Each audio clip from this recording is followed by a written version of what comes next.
Madame, monsieur, bonjour. Il est midi sur Canal Algérie. Merci de nous prêter attention et bienvenue dans votre journal à la une de l'actualité de ce vendredi 5 mai. Considéré comme le plus gros investissement en textile au niveau africain, nous nous intéressons dans ce journal à Tayal, un méga complexe spécialisé dans les textiles à Relizane. Et à Oran, nous découvrirons une usine spécialisée dans la fabrication des tapis et l'impression sur textile qui a pu se faire un nom dans le marché algérien grâce à la qualité de ses produits. Les détails dans un instant.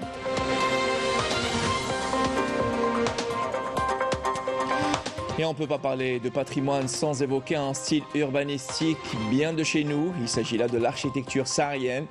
La préservation de ce patrimoine menacé de disparition sous l'effet des agressions urbanistiques et des aléas du temps. Et puis ce soir, la sélection nationale de football des U17 dos au mur jouera sa qualification pour les quarts de finale face au Congo à partir de 20h au stade Nelson Mandela de Brahim.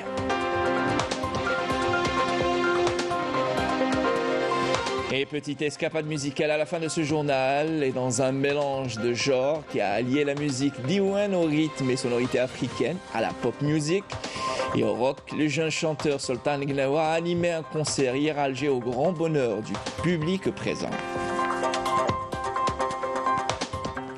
Voilà pour l'essentiel de l'actualité en titre. Bienvenue à vous tous. Tout d'abord, des unités de la protection civile à Ouergla et en collaboration avec des unités de l'armée nationale populaire ont intervenu hier soir pour maîtriser l'incendie qui s'est déclenché au niveau d'une palmeraie dans la région de Babsba à Qsar Ouergla. 132 palmiers, dattiers et 5 hectares de broussailles ont été décimés par ce feu. Fort heureusement, aucune perte en vie humaine n'est à déplorer.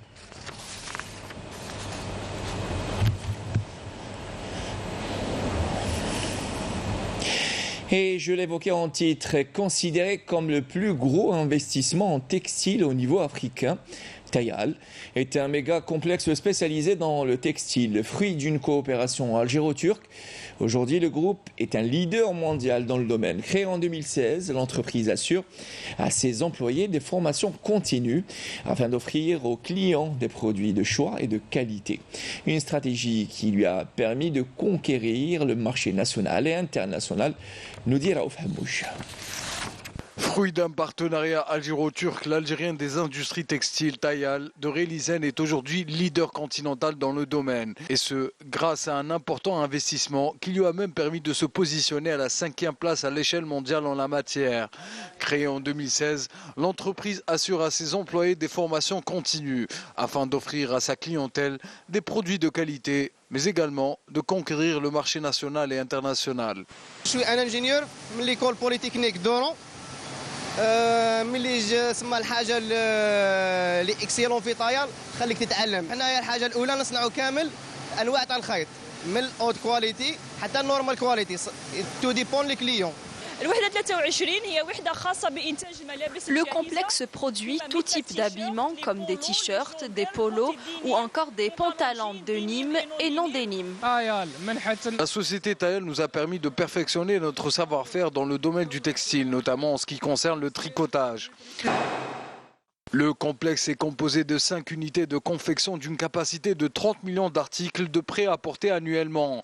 Et pour tourner à plein régime, le groupe emploie près de 3200 ouvriers, dont 30% sont des femmes.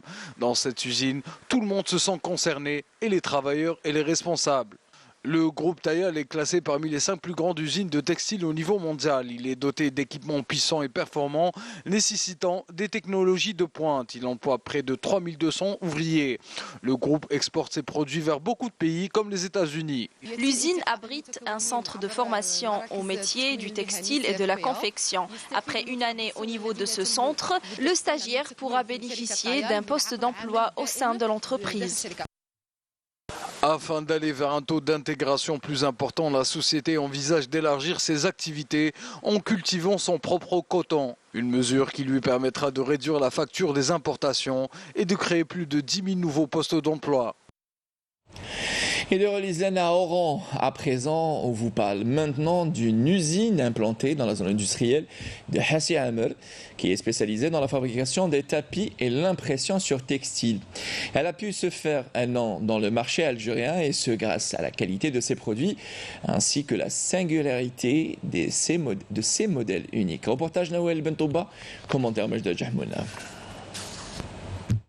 Juste après avoir bénéficié d'un permis d'exploitation, cette usine spécialisée dans la fabrication industrielle des tapis et l'impression sur textile n'a pas tardé à entrer en activité pour arriver à une capacité de production dépassant les 7000 mètres carrés annuellement. Nous avons 25 employés au niveau de notre usine. Nous sommes arrivés à produire de 7 à 9 000 mètres carrés par jour, ce qui nous fait environ 700 000 mètres carrés annuellement. Dans un premier temps, notre matière première était importée. Aujourd'hui, et grâce aux efforts de l'État, nous sommes parvenus à couvrir les besoins du marché algérien à hauteur de 75%. J'étais au chômage pour plus de 6 mois. Dieu merci, j'ai un emploi stable après avoir rejoint cette usine. Nous souhaitons que l'État nous soutienne davantage pour augmenter notre production. Ainsi, d'autres chômeurs pourront bénéficier d'emplois. Avec une main-d'œuvre 100% algérienne et un travail minutieux, cette usine s'est déjà faite un an dans le marché algérien avec sa propre marque. Elle compte élargir également ses activités afin de créer de nouveaux postes d'emploi.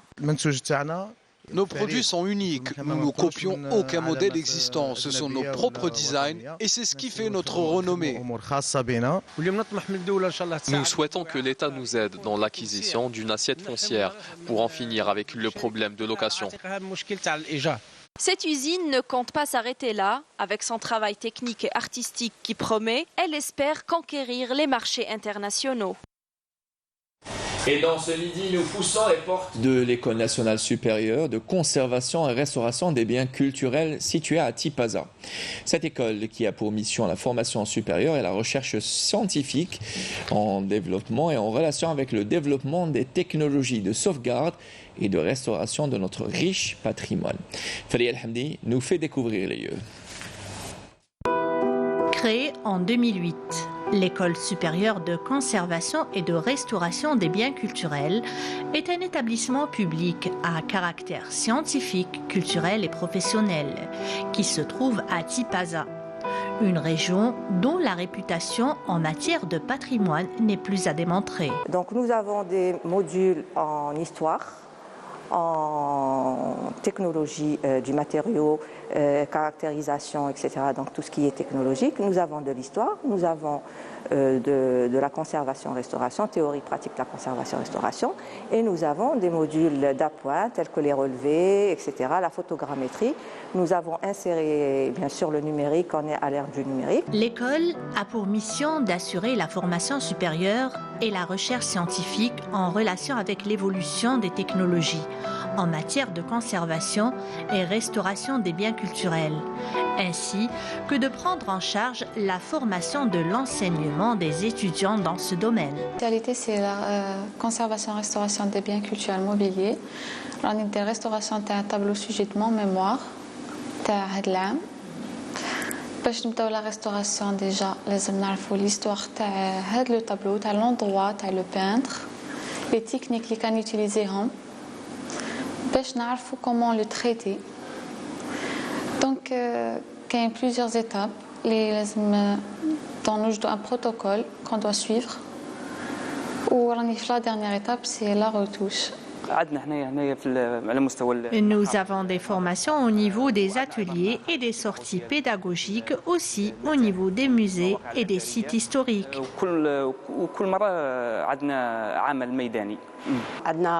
وساو les étudiants un atelier de céramique, un atelier de moulage. Par exemple كي وساو السيراميك كي درنا سيراميك كان obligé عندنا يكون عندنا matériel spécialement السيراميك. عندنا المولاج، عندنا aussi matériel يخص la restauration des différents matériaux comme par exemple le verre, le métal. On a aussi matériel qui concerne les tableaux, comme par exemple la spatule chauffante. On a aussi d'autres comme le pistolet air chaud. On a d'autres matériels comme pour nettoyer les textiles, par exemple comme le mini-aspirateur avec ses accessoires. Et dans le cadre de la formation initiale, l'ENS-CRBC propose un enseignement qui permet l'acquisition des bases théoriques et pratiques pour comprendre les biens culturels et leur état de dégradation, et dont l'objectif est de définir les stratégies pour leur conservation et restauration. Et on ne peut pas parler de patrimoine sans évoquer un style urbanistique bien de chez nous. Il s'agit là de l'architecture saharienne. La préservation de ce patrimoine menacé de disparition sous l'effet des agressions urbanistiques et des aléas du temps s'impose. Amel Barba. Allier habitat et climat, nos ancêtres ingénieux ont toujours su le faire avec brio. L'architecture saharienne témoigne de leur génie, s'adaptant au climat chaud et aride du Sahara et de l'environnement naturel hostile. Une architecture spécifique et unique en son genre qui mise sur des matériaux locaux et tient compte de l'écosystème saharien. L'architecture saharienne se distingue par son cachet local. Ce patrimoine unique en son genre véhicule des valeurs sociales, culturelles et humaines, de quoi le propulser au patrimoine universel.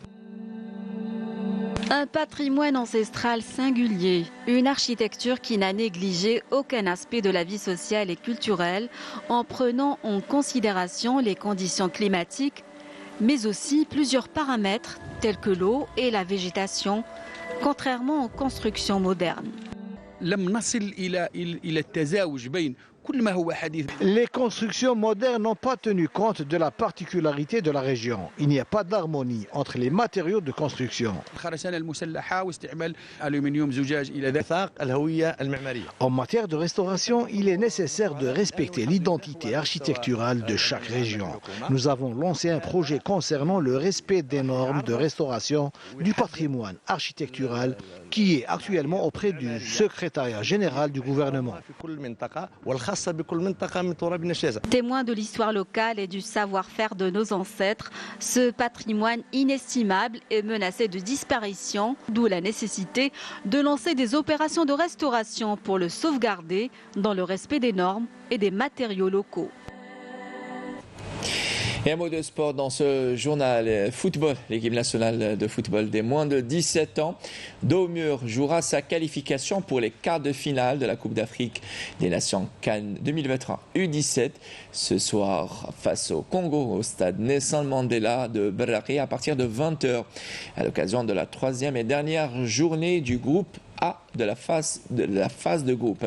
Plus de détails avec Sami Aïchichou.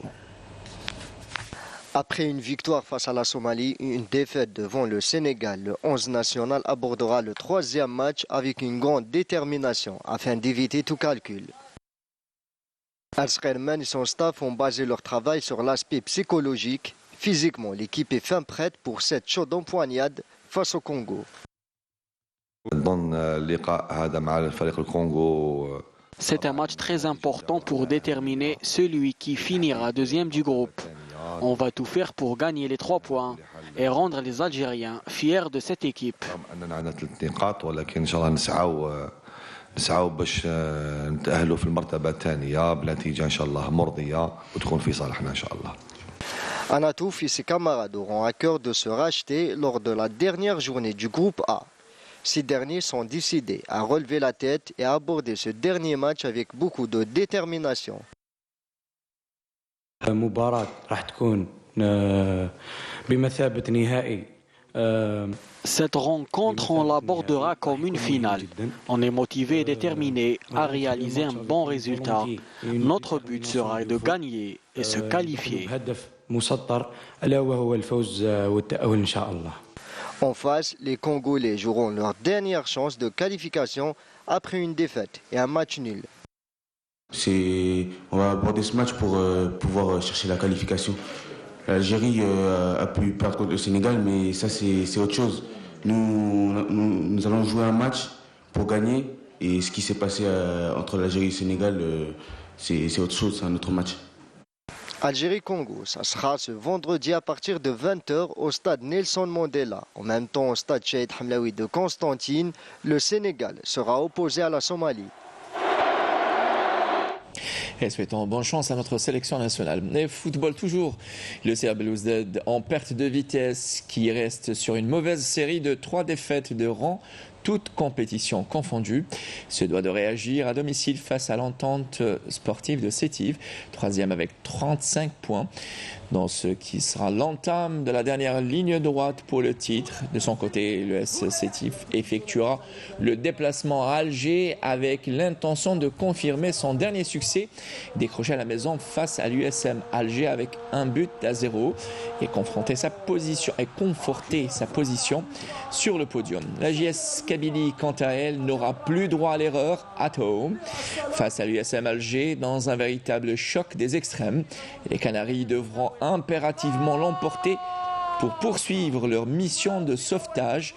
L'USM Alger, auréolé par sa belle qualification pour les demi-finales de la Coupe de la Confédération africaine de football, aux dépens de l'AS FAR, abordera ce rendez-vous pour éviter la défaite et du coup se rapprocher du podium.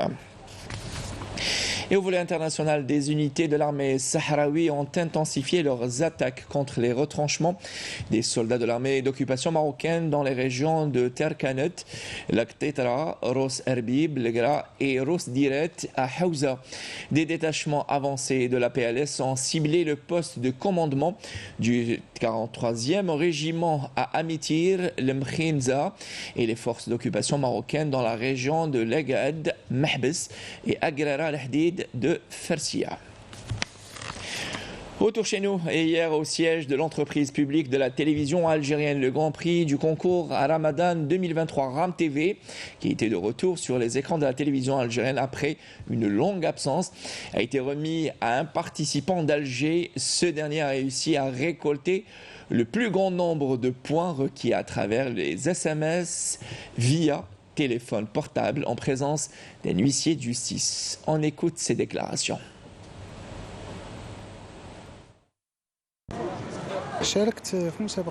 J'ai participé par SMS au concours Ramadan 2023 et j'ai eu la chance de remporter le concours et de gagner une voiture. Je suis très content, ma joie est indescriptible. J'ai été contacté par l'huissier de justice, il m'a annoncé que j'étais l'heureux gagnant d'un véhicule. Dieu merci, je remercie tout le monde. Après une absence de 5 années, l'entreprise publique de la télévision algérienne ainsi que la direction commerciale a relancé cette année le concours Ramadan 2023. Les conditions de participation consistent à cumuler des points. Le gagnant de cette année est celui qui avait cumulé le plus de points et qui a participé de façon régulière. En tout cas, une belle couleur, celle de la voiture. Félicitations aux gagnants. Le jeune chanteur, un mot de musique pour terminer ce journal, le jeune chanteur Sultan Gnawa a animé hier soir à Alger un concert conçu dans un mélange des genres qui a allié la musique diwan au rythme et sonorités africaines, à la pop musique et au rock et des autres genres contemporains. Plus de détails de cette magnifique soirée avec Walid Yousfi. Avec son Goumbri, Sultan Gnawa nous invite à faire un voyage en Afrique. À travers son dernier album, il propose de fusionner la musique algérienne, riche et variée, avec la musique africaine et contemporaine au plaisir de son auditoire.